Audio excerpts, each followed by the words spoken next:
Greetings, Rigil Agateiades here, and dear lord, this is big. This is the 700 cost rate type, the Nightingale, and it has undisputedly the largest hitbox in the game. While it already looks big enough on our screen, bear this in mind. It looks even bigger on the enemy screen. But before we get carried away by the indomitable size of this suit, let's talk about why we're on it. This week on Battle Operation PC, for the first time, we got a new mobile suit at the same time as the console version. That suit is the Full Armor Unicorn Gundam. A 700 cost general type, while it probably doesn't have as big of an impact on the meta as the Banshee Norn, it is definitely causing a lot of pain for the already suffering raid types. With a huge arsenal of ranged weapons, the Full Armor Unicorn Gundam now guarantees a horrendously painful rain of beam gatlings at the start of every game. And on the Nightingale, that is not fun. But when finally nobody's watching this Goliath of a suit, we are free to hunt down the support type. Strong stagger on the beam rifle double charge, and we easily catch the Cash Tria with the longest beam saber in game.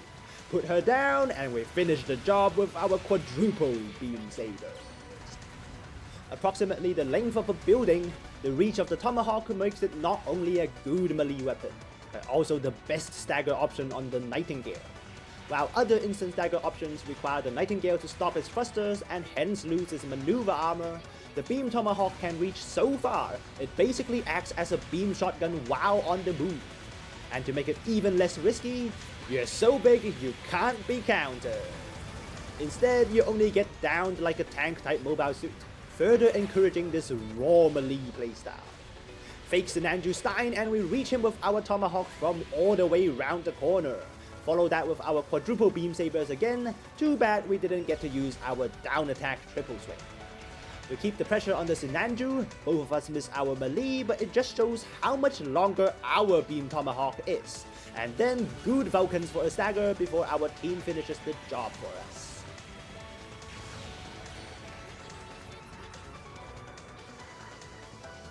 That was the strengths of the Nightingale, but now we have to talk about the downsides. Well, all of the downsides originate from the same thing, the huge hitbox. The huge hitbox causes a plethora of problems, one of the smaller ones being how you can't see anything on your left.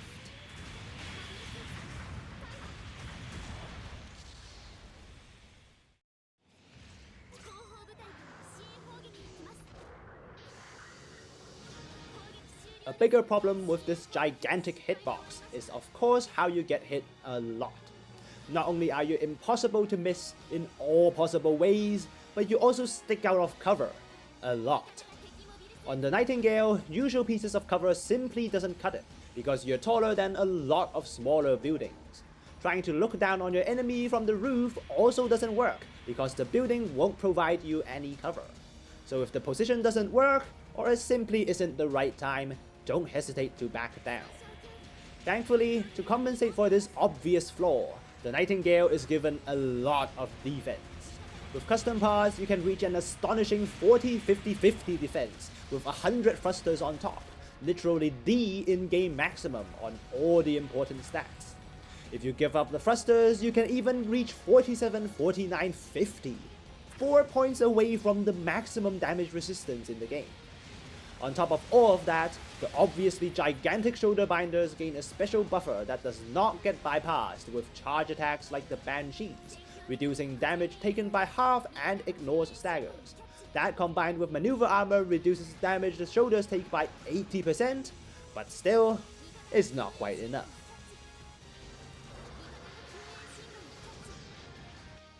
The biggest problem the Nightingale faces now is the Full Armor Unicorn Gundam.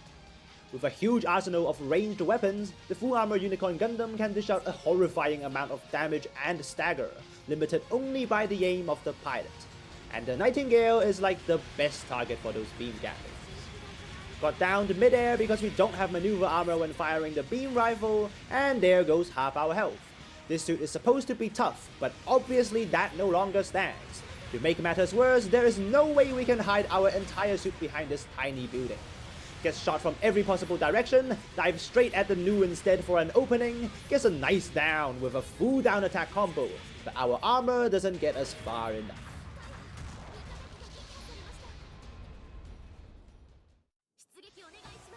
One minute left on the clock, this last wave will decide the result of this match. Normally we double charge our beam rifle for a strong stagger, but to reduce the probability of getting staggered in return, we'll keep it uncharged this time. We apply pressure with our overwhelming presence alone, put down our auto funnels and wait for a chance. Funnel focused fire can be fired on thrusters and staggers for 126% on full hit, but unsurprisingly maneuver armor alone doesn't get us through. Mega Particle Cannon is our only true instant stagger, but the uncharged rifle shot also gets 160% at once. Failed counter on the Sinanju, but of course we swapped weapons beforehand, so it's an immediate double down.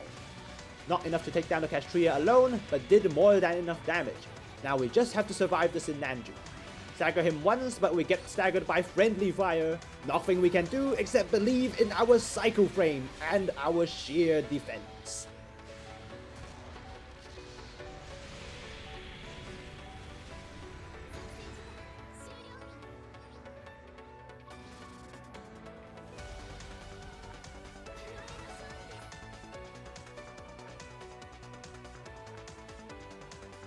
Surprisingly, this Goliath of a suit is still usable with full armor Unicorn Gundams everywhere, but it is definitely not an easy suit to use.